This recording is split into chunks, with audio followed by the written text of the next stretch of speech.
Ladies and gentlemen, welcome to episode 29 of the Tait Talks podcast. I'm your host, Tait Middleton. Today I am speaking to a comedian and wrestler, Cam Bilton, aka Cameron Stone, the wrestler.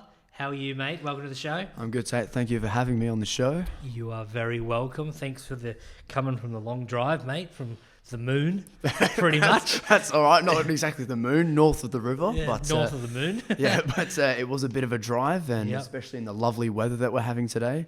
WA is fucked.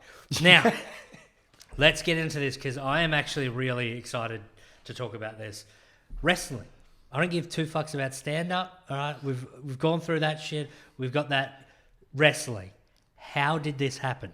Talk me through wrestling. So, wrestling, it probably started for me when I was I came to Australia in 2004. Around about 2006, I was flicking through Foxtel, and I came upon Fox 8, the home of WWE. Thanks, Fox 8. And it was an episode of SmackDown on a Saturday morning. Yeah. And it was Kurt Angle versus Rey Mysterio, who two guys now that I have a tremendous amount of respect for because they were just pure artists at their craft. Rey Mysterio was the one with the mask? Yes, He Rey did like the Mysterio. crazy spins and stuff? Yes, he did. Yeah, Yeah. okay. He was he's like 5'4", maybe 5'3" or something like that. Please don't hate me, Ray, if I got that wrong. Yeah, he listens a lot. So, How are you, Ray? You haven't money for that Coke, but it's all right.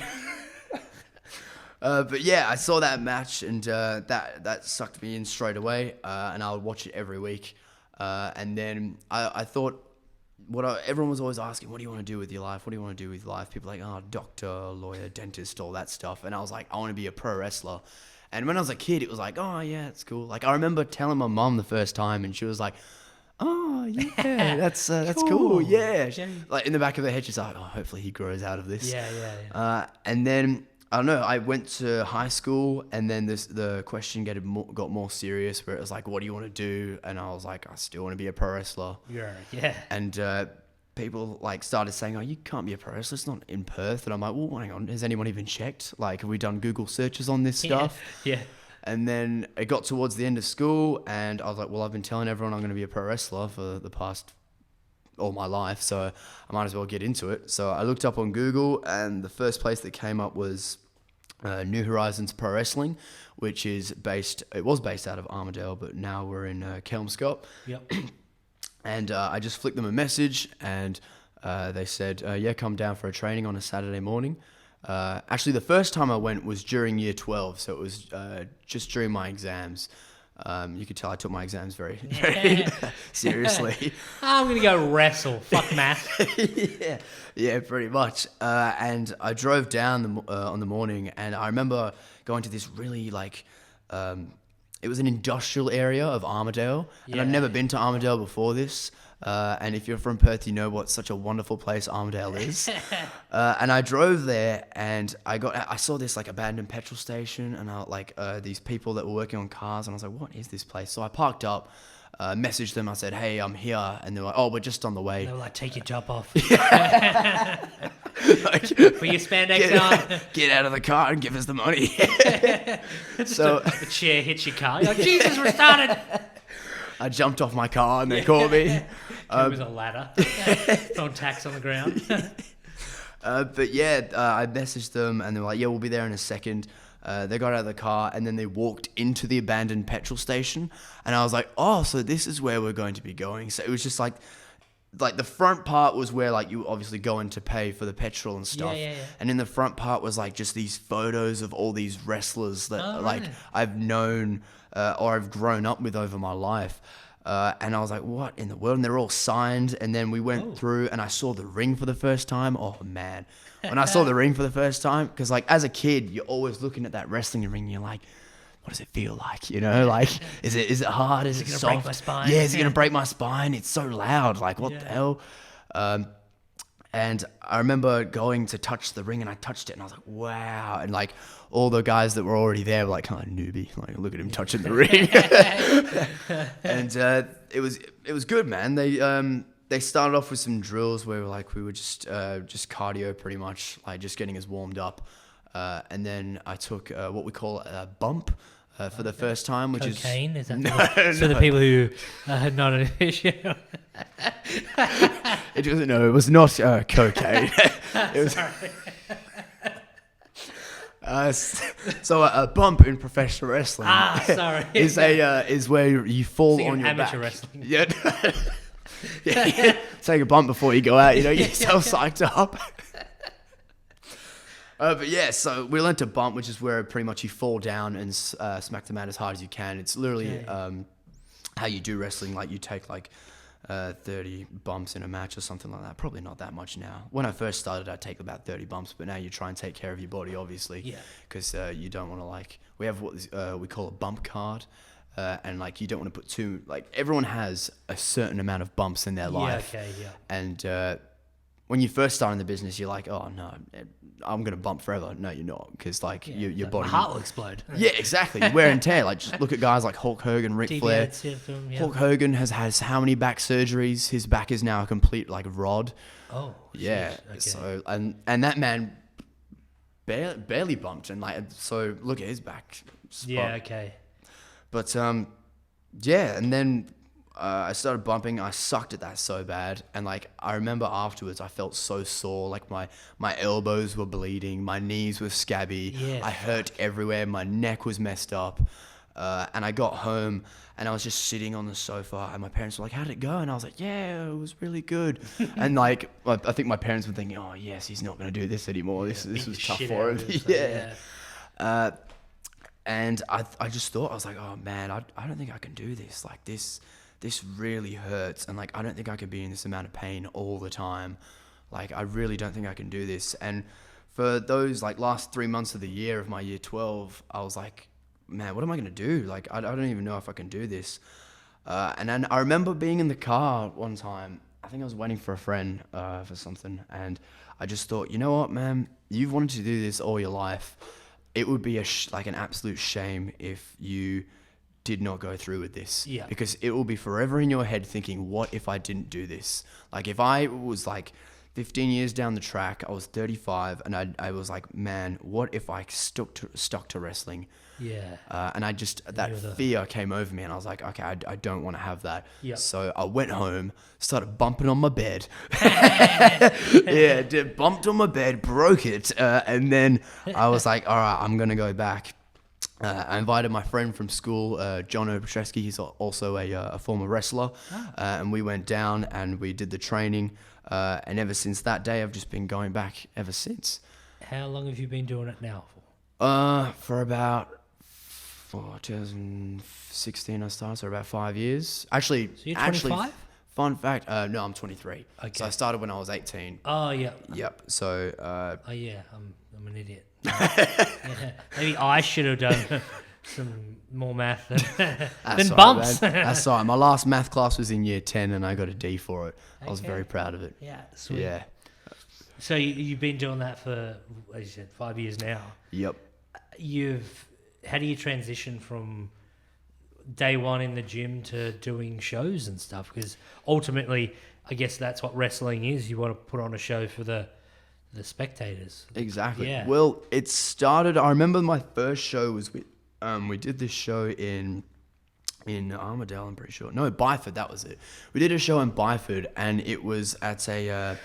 What are those places called where it's an amphitheater? That was it. Oh, okay. We did an amphitheater, and I wasn't wrestling. This was just my first time, as a part of the company, just training. And I remember all the guys going in the ring and putting on matches and stuff, and I was like, oh man, this is what I want to do. And the runner guy, Nakora, Mana the Polynesian Warrior, he's the one who runs New Horizons Pro Wrestling. He was like, just go hand out some flyers for our next show. And I was like, all right, cool. So I started handing out flyers, and then I went to go talk to him. And we were just watching the shows, and he's like, you're doing well at training, man. You'll be there soon. And I'm like, it's going to take some time, man. And he was like, no, I reckon about 2 months. I was like, 2 months? What? Oh, Jesus. I was like, what? That's, I don't know, man. I don't know I'm ready for this. And he's like, no, man, we see something in you. You're going to do well. And I was like, thanks, man. And I just, I stuck at it, just kept going to training, kept doing the bumps. When you're a newbie, you have to take all of the big moves from the already established guys. Oh, really? And that was terrifying, especially as like an 18-year-old kid going to a new world I had no idea about. And they're men? Yeah, like grown big ass men, and just like slamming you. And it doesn't help that the ring is massively loud. So like it was just terrifying, and like I'm afraid of heights as it is. So like people like bringing me up and stuff on their shoulders, and I'm like, oh man, they're like, oh, here we go, boom, and then just smack me down. So you get hurt, like actually like hurt from the stomach, or do you learn how to take the bump, as you'd say? So like a bump never feels great. Yeah. Like I think when you've been bumping for a while and your back kind of gets used to it.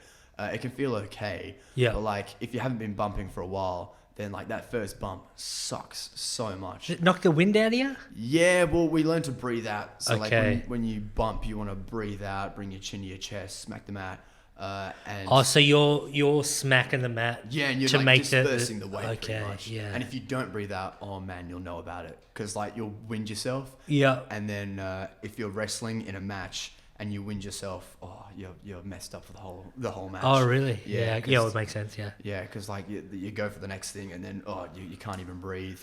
But yeah, it was. Sorry, what were we talking about again? I know you were talking about the getting into a show. Oh yeah, that was it. So So it wasn't 2 months since the. no, it was 3 months around about. So 3 months since you first went into this joint. Actually, was it? So I started training in February. January, February, March, April, May. Okay, maybe it was about.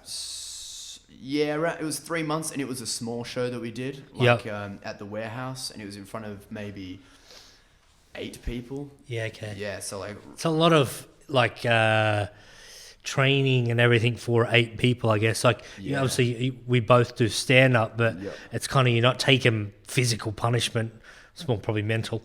But it's like you know you put your ass on the line literally to make these people like happy and whatnot, and then there's 8, and you're like fuck. Well, I wasn't bothered about the 8 people. Like, I just wanted to get in the ring Yeah. and start wrestling. Like, I knew, like, if you start anything, you're not going to get put in the deep end straight away, like, in front of, like, thousands of people, you know? Yep.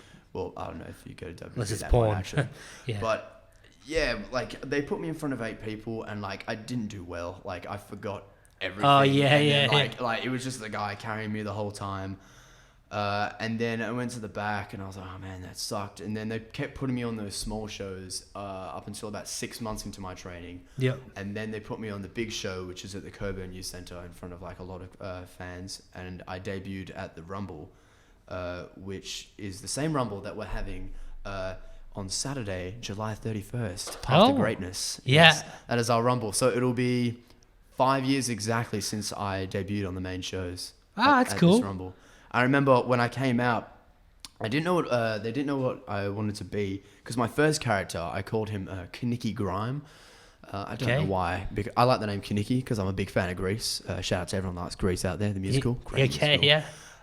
And So it's like a greaser, like a pretty much. So yeah. Originally, it was going to be a UK hip hop character, and that did not work whatsoever on the small shows. Yeah. And then I was like, well, why don't I just be like a greaser? And I also had a friend who was also wrestling. He'd been wrestling quite a while. His name's Johnny Flash, Dale Spencer, real name. And he was debuting this character that was a greaser. And he was like, well, do you want to just be a tag team with me? And I was like, oh yeah, we could just do that. So then we put on jeans and white shirts and leather jackets. And I came out at the Rumble and everyone had no idea like who I was. Yeah, okay. And they were like, yeah, go this guy. And I remember going to the ring and one of the top like good guys at the time was in the middle of the ring and he was like, who's this guy? And he went to shake my hand and like everyone was like, yeah, shake his hand. I was like, all right, cool, I'll shake his hand. So I went to shake his hand and then I kicked him in the nuts and everyone was like, boo. And I just got on the top rope and I was like, I'm the future of this business. Oh man. I'm gonna start doing that and stand up. And then after that, I did a couple of moves, and then they eliminated me. And then I went to the back, and I was like, "Well, that was good. Yeah, that was real good." So that was you. That was the big show. Yeah, that was my big. That's what I class as my like proper debut. Yeah, was that show. How many shows do you reckon you've done now in the 5 years? Oh, like shows or matches? Matches. We'll say matches. Are probably over 150. I would say 150, 175. Jeez. Have you ever taken serious damage? Like you were like, I've torn or... Yeah, definitely. Yeah, really? Fuck. In Bunbury, actually. Yeah. So we were in Bunbury doing this Mexican, it was a Mexican show where all of us wore masks, like luchadors. Yep. And actually, very proud moment for me because I got to wear a Rey Mysterio mask. And Ah, I was like, cool. oh yeah, the tables have turned. Now I'm wearing Rey Mysterio's mask. And I remember I was facing this guy and we wanted to do this move beforehand. And I was like, how are we going to do it? Where he pushes me up in the air. It's pretty much a Hurricane Rana. Do you know what a Hurricane Rana is? No. For those that don't know, it's where you wrap your legs around somebody's head and then you fall backwards and then they do a roll. I know. Yeah, I know what you're talking. Yeah. Yep. So we wanted to do that because his finishing move was a pop-up punch where he pops me up and then punches me in midair. Yeah. So he was going to pop me up, but then I was going to do the Hurricane Rana. But I didn't know if I could do it. So I was like, could we just try it beforehand? So we did it, and then I landed on my shoulder, and it completely tore my AC. But I didn't know at the time, it just really hurt. And I was like, oh, man, And he's like, you all right? I'm like, yeah, I'm good. I'm cool. And he's like, you want to keep practicing? And I was like, no, I'm good. I mastered it. Yeah. So I was thinking in the back, I'm like, oh man, I just got to get through this match. It'll be all right. We did the match, got through the whole thing without injuring anything else until the last move, where he threw me over his head and I landed on my other shoulder, tore that AC as well. So now I can't lift either of my arms past my hips pretty much. And I go to the back and I'm just sitting on the chair and my shoulders are burning and I'm like, oh man, I'm in Bunbury. I need to drive home. How am I going to drive home? Fuck. And then my friend Cubby comes through. He just got concussed because he did a dive to the outside and smacked his head on the floor. And he comes in and he's like, oh man, when are we going out for the match? And I was like, you just had your match, man. He's like, oh cool. And I was like, oh man, we're stuffed. And then we live in Bunbury now. Yeah. Every 3 minutes he'd be like, when are we going out for the match? And I'm like, bro, we've already had the match. And we weren't even scheduled to wrestle each other. And he's like, oh, okay, whatever.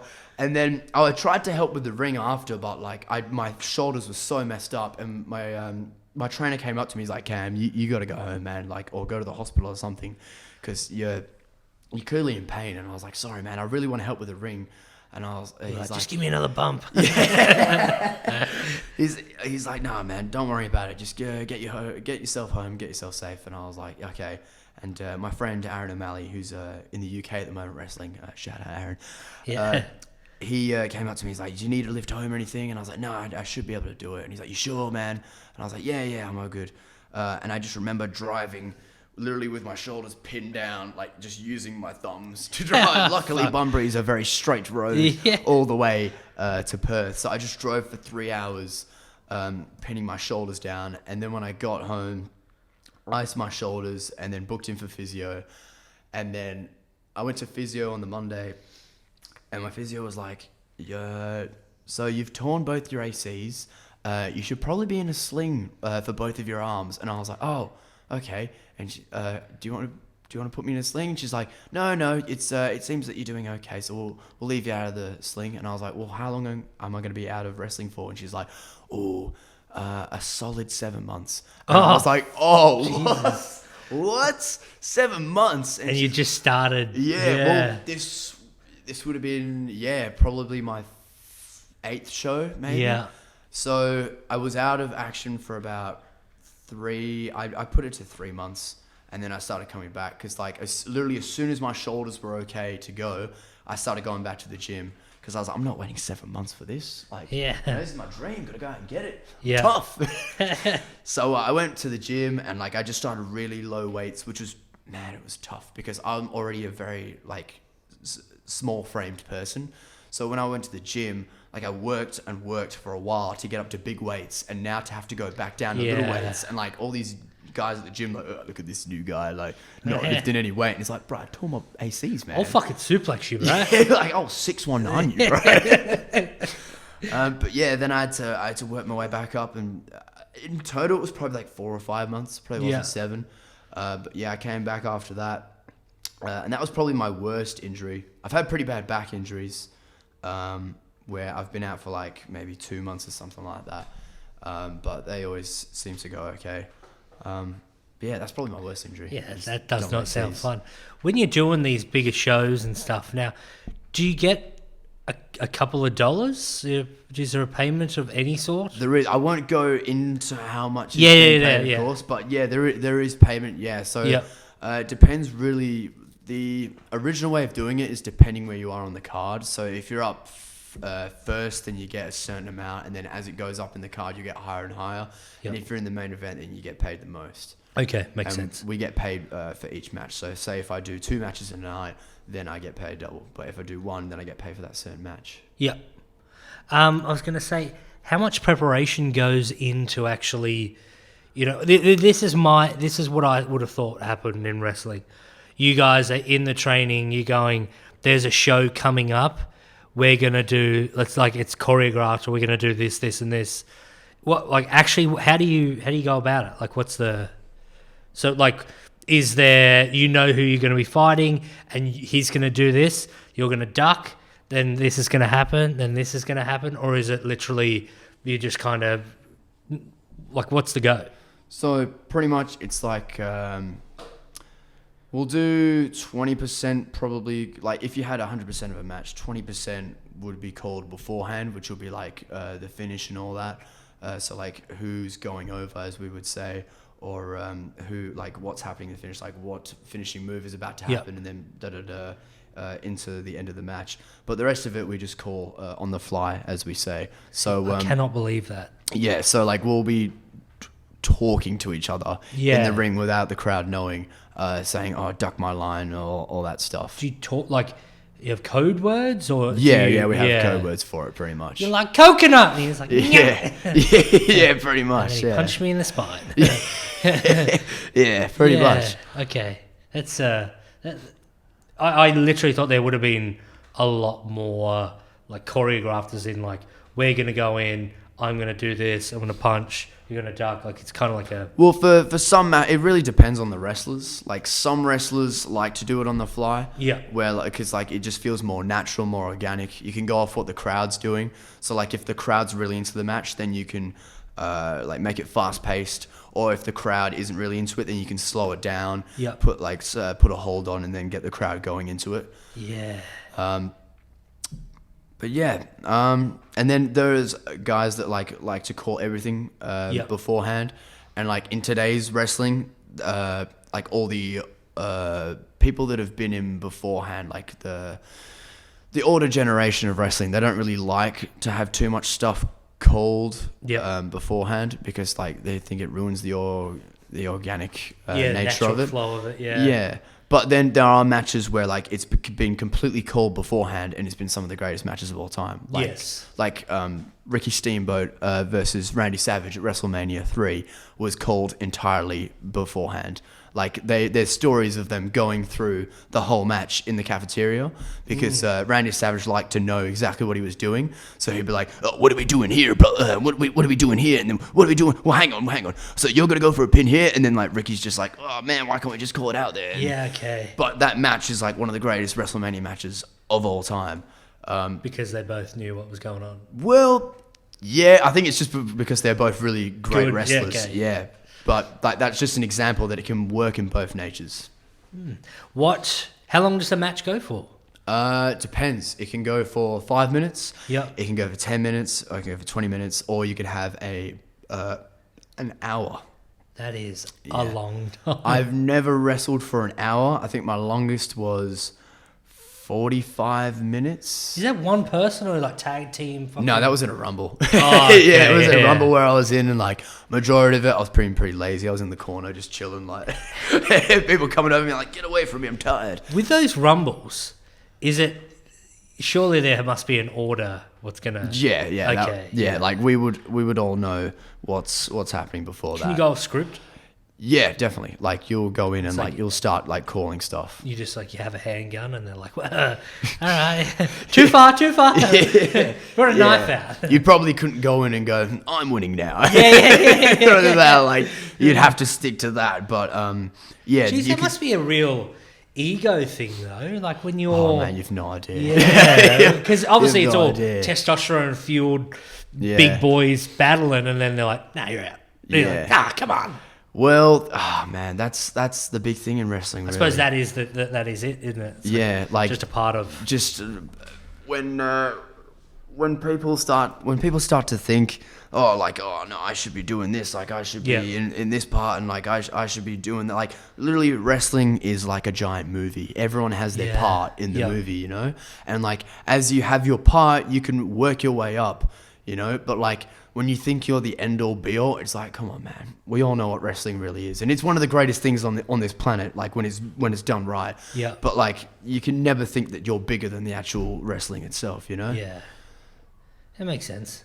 I mean, it'd still be hard to not be the center of attention. Oh, it's hard, man. When That's do, why when do there's- I get my shot type of thing? There's been so many guys over the years where they get to that spot and they don't want to give up that spot. Yes. And and it's like, okay, well, you've had your time now. You know, now it's time for the next guy. Because if you don't make the next guy, then he's just gonna what's going to happen? Yeah. You know, people are going to see the same thing over and over. Yeah. Crowd's not going to get into it, and then How do you?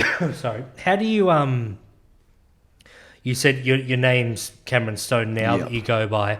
How do you get the persona? Do you get to figure that out yourself and be like, I'm gonna be this guy. I'm gonna be the heel. I'm gonna be the good guy. Like, how do you come up with that? So it's probably the runner of the company or the owner of the company that will decide that, or the booker man as we call him, who will decide if you're a good guy or a bad guy. And you really, in our company, you can decide your own name, but then you have to run it past the booker man. Yeah. Like when I first started, I was Kaniki Wheeler. Yeah. And I got Kaniki from the movie Grease, obviously, and Wheeler was my old partner Johnny Flash's original last name, so I just took that, Kaniki Wheeler, boom, put them together. Yeah. And I was a greaser for like 4 years. Did had a tag team run. We were the SST Legacy Tag Team Champions, and then after that, I became the Warrior Rising Champion. And then when I became the Warrior Rising Champion, I actually turned on my my tag partner, and I became a bad guy. Oh. Yeah. This motherfucker. This interview is over. Yeah. Well, Thought I was talking to a hero. You know how I kicked the top good guy in the agates. I kicked him in the balls. Yeah. I actually kicked my tag partner in the balls too. I don't know what it is, man. I just keep kicking people in the balls. So if you see me out in the street, you get on my bad side. If you go to his comedy and you heckle him, yeah. and kick right in the dick. That's right. That's a warning for all hecklers out there. It's so weird how you can just... But you're allowed to turn. Or do you get guidance from the booker and whatnot, booker man, or... Yep, so he said that night, he said, look, we're going to turn you bad guy, or heel as we call it. And I was like, all right, cool. So then after the match, I hit my partner in the balls. Yep. Everyone was like, what's going on? I joined this group called the Future Legends. Arrogant, but okay. Yeah, yes we are. Which was originally me, Rogan Kargas, Julian Ward, and Jono Petresky. But then Jono sadly became injured, and he was taken out. Then we excommunicated Julian Ward, and we brought in Rory Holmes, and then we excommunicated Rogan Kargas. And Rogan Kargas was the original frontman of the Future Legends. And then me and him had a fight actually a couple of months ago. Just before this COVID breakout, that was the last one we had. And did you bash his brains in? Well, I did. yeah. Sucker. We beat the shit out of each other, and I'm very proud of that match. Sadly, I didn't get the W at the end of it, which I'm a little bit pissed about. But hey, did you hit him with a chair? No, but my group came out after, and we bashed him. Yeah, that style. Yeah. Vengeance. I just quickly, while I'm on that, you know when you see wrestling and they do hit each other with chairs, onto tables, ladders, blah, blah, blah, tacks, light bulbs, whatever else it might be, how on earth do you not get fucked up? If someone hit me with a chair, I can see that thing is still metal. Yep. Like, how are you not hurt? So here's the biggest misconception with wrestling, right? Listen up, folks. Everyone always thinks There's a that the chair. objects are fake and they're not real. That it's a wrestling chair, it's fake. It's like no. All the objects that we use Are real. are 100% real. Yeah. Like if we're gonna have a hardcore match, we are going to Woolworths or Bunnings beforehand, and we are buying everything that we could see to use in that ring. As for a chair shot, it used to be that you hit them on the top of the head, but now that we know about brain CTE injuries, stuff, CTE, yeah. exactly, we don't allow that anymore. Like WWE doesn't allow that anymore. Oh, really? So no head splat. No, not anymore. What like about a pole driver to your melon? a pole driver, Like the what's the one like where a you kendo pick them up? stick. Oh wait, Pick them up upside down and you yep. drop their head. Oh, a pile driver. Yeah. Yeah, okay. So a pile driver is you put the head between their knees and you dunk them on their head. And that can either go, I can't really say how it properly works, but it can go very well or it can go very bad. Like I took one from my... from a wrestler called King Shahil once. That went very well. Stone Cold Steve Austin took one from Owen Hart one time. That went very bad. He broke his neck and he was paralyzed in the ring. Oh. Yeah, but he's okay now, and he had a very successful career after that. Shout out to Stone Cold Steve Austin. Yeah, he listens too. Yeah. I always see that stuff. So, all right, you get hit in the back with a chair. Yep. Is it just like that hurt a lot? It hurts a lot. Okay. And you just got to disperse. Like, there's a way to kind of hit the chair. You just got to disperse the weight. But either way, it's going to sting like a bitch. So it still hurts. Yeah, like regardless. like a mofo. Like definitely. Yeah, it doesn't look. But chair's probably not the worst. I'd probably say a kendo stick. Personally, I've never Can you see taken. the bamboo looking thing? Yeah. Personally, I've never taken a bamboo stick shot before, but I have friends that have, and every time I see them after the match, they are fucked. Welts. Like just welts everywhere. Like one time, my friend split his head open. Have you ever split anything, face or? No, I got concussed once where Yeah. I jumped off the top rope to the outside onto a bunch of guys, and I smacked my chin on top of somebody's head, and like I just heard beep, and I was like, oh, what? And I didn't know what was going on. Like I couldn't remember anything that was supposed to happen. Luckily, we were towards the end of the match, and I got in the ring, and the other guy was just like, oh, we're doing this, and I was like, okay, cool. And then we got towards the end of the match, but man, that was that was scary. And then afterwards, like my pupils were massive. What happens when you actually get in that position and you forgot shit? You know what I mean? Like you're like, what are we doing? And like, or you forgot what was gonna, like a move or something like that. Do you just talk to each other? Yeah, hopefully If either you're the injured or referee something- can the referee can tell you, or your Oh, really? opponent can tell you where you're at. So if you slipped and like did your knee, Yep. would you Oh. be like, I've done my knee, tap me out, or what, like? Well, I'm here's the fucked? thing: wrestlers are really, really proud people. Like, if we get so you injured, just go- we love to go to the end of the match. Like, Yeah, okay. if you can say that you've never had to stop a match and throw the X up as the referee would do if an injury happens, it happens a lot in WWE now. Then like it's a very proud thing. Like, Yep. so like if you get injured, you finish the match and then you deal with it after. Yeah, But if it's okay. really that bad, like you've literally your leg is in half, Yeah, like then the snapped referee or will something. put the X up, and then everyone will know that like something serious has happened. You said it happens a lot in WWE now. Yeah, because back in the day they were allowed to finish the match when they were injured. Like for example, Triple H, his kneecap came completely off his leg, but he finished the match. Don't know how he did it, but he completely finished the match. Where else does that happen? Sami Zayn, another one. He in his entrance, he loves to throw his hands up. So in his entrance, he threw his hands up, and his shoulder completely came out of the socket. Ooh. And then he's like, "Oh no!" And then he popped it back in, and he's Yeah. like, "That was weird." And then he did a match with John Cena, like a fantastic match, like really, really good.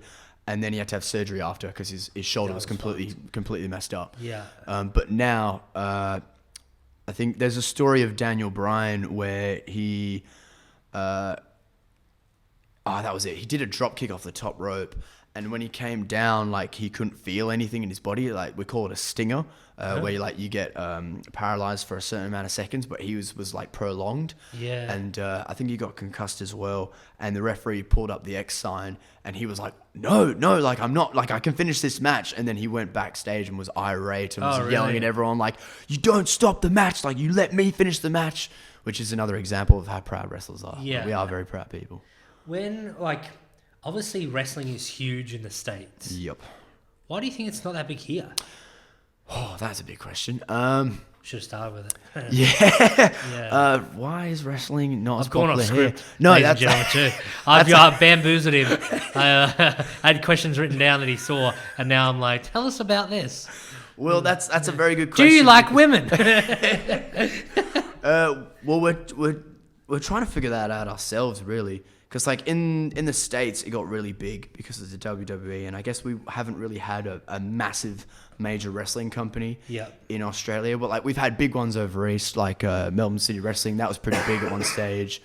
You got Riot Wrestling that produced Rhea Ripley, who's now in WWE, so they've gotten pretty big from that. How many Australians would be in the big time? How many As in Australian wrestling? WWE? Oh, like of overall or like now?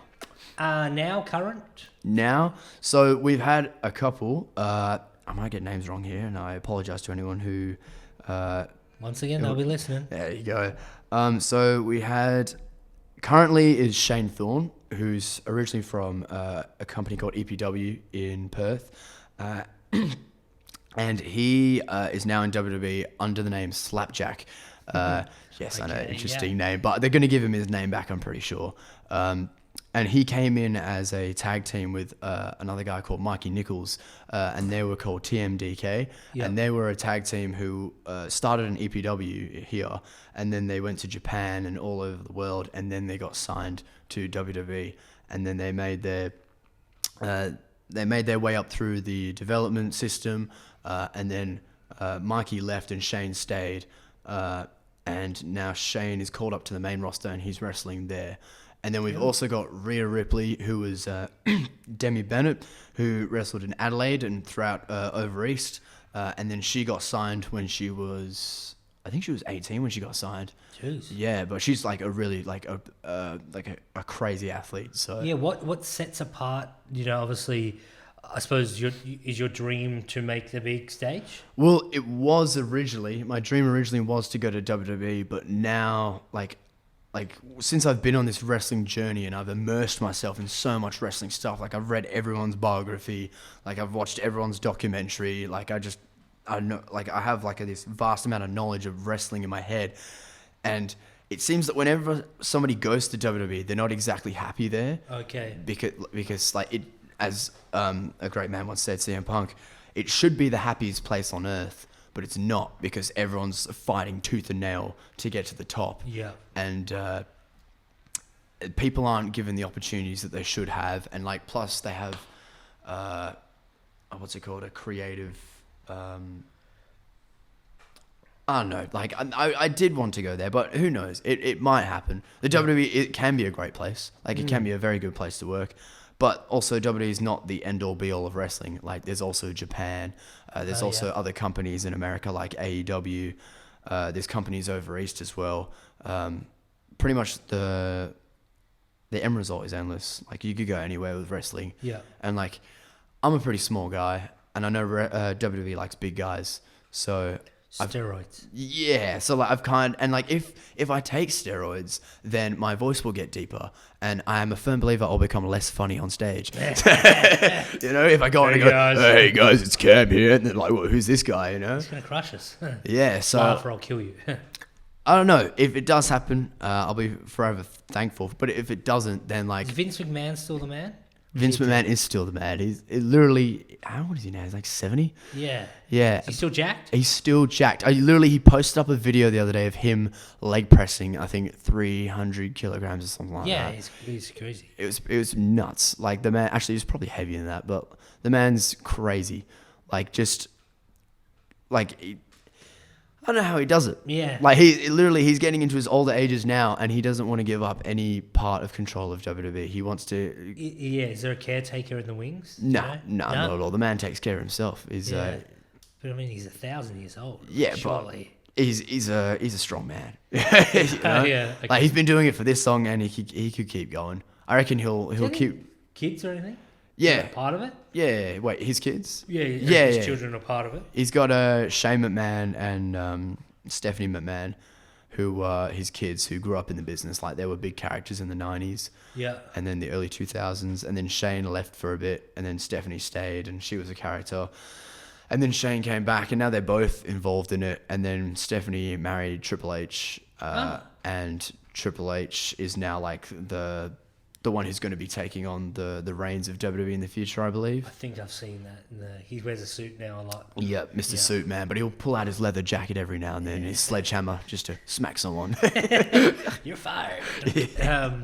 That's pretty cool. So your goals are pretty much to just keep doing it and see what happens. Obviously. Pretty much, yeah. COVID kind of messed it up big time. Because like my goals originally were to save up a bunch of money, go to the States, start wrestling there, or go to Canada actually, and start wrestling there. But with COVID and everything, man, like it stopped crowds, and like WWE's only just got crowds back, and who's to say if they will keep those crowds? Like it might rank back up again. But yeah, COVID kind of threw that under the bus. So it's like, is this going to be plausible for my life? You know, like I mean, you are quite young. Yeah, but I feel like there's a point in everyone's life where you can get away with trying stuff, and even if you fail, then you can go back to the drawing board and keep going. And I feel like I'm in that stage of my life right now, and it just so happens that COVID is happening at the same time. Yeah. So like it makes it a little bit more difficult to go wherever I want in the world. Yeah, that is the hard thing when you wanted to travel and do stuff like that, and it's held you back. But I mean, it will get better. I think. Oh, we'll die. Yeah, I don't know, man. It's with all these different vaccines that are coming out. Yeah, different strains coming out. Like I don't know. I'm just trying to enjoy my life and do stuff that I love, which is like stand up and wrestling, which is why I keep doing it. You know. Yeah. Might as well do it while you can. As you said, you don't know what's around the corner. Could be anything, I suppose. So exactly, you might as well keep it up. How do you think people get into the WWE? Like, we know in stand up, it's just someone gets real funny. Yeah, you know what I mean. And that's kind of like they make every audience laugh from their lower gigs to their big gigs and all that in between. You become a support act for a bigger act, and then you get fans, and then you become your own, headliner, I suppose. But whereas wrestling, is there a method? How would you envision yourself getting to WWE, Japan, whatever the other organizations are, setting yourself apart from the rest? Well, WWE, I know they hold tryouts, so wherever they go in the world before COVID, they would hold tryouts. For example, last time they came to Perth, a couple of my friends got tryouts. What did they say it was like? They said it was good. So they went there. They all had to go in suits. They all met like some of the top names. Then they had to do the tryout, which was like endless amounts of cardio, like stuff to really blow you up. Yeah. Because they want to know how bad you want it. Yeah. And like if you're like throwing up and like you keep going, then they're like, okay, this person really wants this dream, So they're pretty much trying to tire the shit out of you, and then you got to do a match as well. And then if they like they'll have a file on you, then they'll put that file away, and then like if they come back, then they'll look back at it. But like they hold tryouts all over the world, and and I think now you can. I'm not sure if there's still you can do it, but you can pay like a grand, I think, and then you get a tryout in Orlando, which is where the Performance Center is. Okay. So you could just pay them a grand, get a tryout, and then if they like you, then they'll take you on. Yeah. Would you be inclined to do that, or would you like to get more matches, more time, more training under your belt? No, I'd definitely do it. Like, I'd still, be training and doing matches in the meantime. But I'd definitely be interested in doing that. Just for the experience, just to say that I've done a tryout for WWE. Yeah. That would be a cool experience to have. And just to get some feedback from the top names, to say like, look, and they'll probably say, oh, look, you're not what we're looking for right now, but you may be in the future. So keep your head up, Yeah. But as for other companies like AEW, no idea how to get. I guess you got to know somebody that's wrestling there, and then they're like, "Oh yeah, this guy's good, come here." And then Japan, probably the same. Like you go there. Like my original goal for Japan was to go and do a tryout and go in as one of the young boys is what they call them. So like where they start out with no knee pads, and like what you do is you live in a house with a bunch of wrestlers. You cook, you clean, you do all the crappy chores for them and stuff.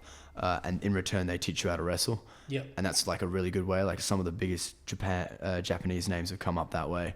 Yep. So that was my like original goal, but the age to do that is around 23, 24, and I'm at that age now. And with COVID like going rampant, I'm like, that probably won't happen. Who knows? We'll see what. Who knows when it will just could be here one minute and gone the next type thing. Exactly. So, I mean, it's so new and everything's developing with it. I think that's it, mate. Before we go though, can you plug that show again for the people around? Yes. All right. So on the 31st of July, we're having Path to Greatness at the Coburn Youth Centre. Tickets are still available. Come watch me, Cameron Stone, eliminate every other person in that rumble, and then face for the Art of Fighting Championship, which I will later win because I'm Cameron Stone. That's how good I am. Awesome. Thank you so much for coming on. That is it, ladies and gentlemen. Once again, thank you for the long drive down. No worries. Awesome learning about wrestling. Thanks for having me, man. You're welcome. Ladies and gents, that was episode 20-something, 9, I think, as I look through my fucking books. Something. It's either, it's... Why have I got so many fucking pages? I think it's 20... I don't know. Hang on. Cut this bit out. 29! Yeah, good start. Good finish. Yeah, episode 29. I don't know who's next on the podcast, but we're just slowly getting them out as I find more guests, interesting people around Perth. So thank you so much for tuning in. I think we're up to 24 countries now, and we just hit 200 cities around the world. So thank you so much. See you guys next time. Thank you. Bye.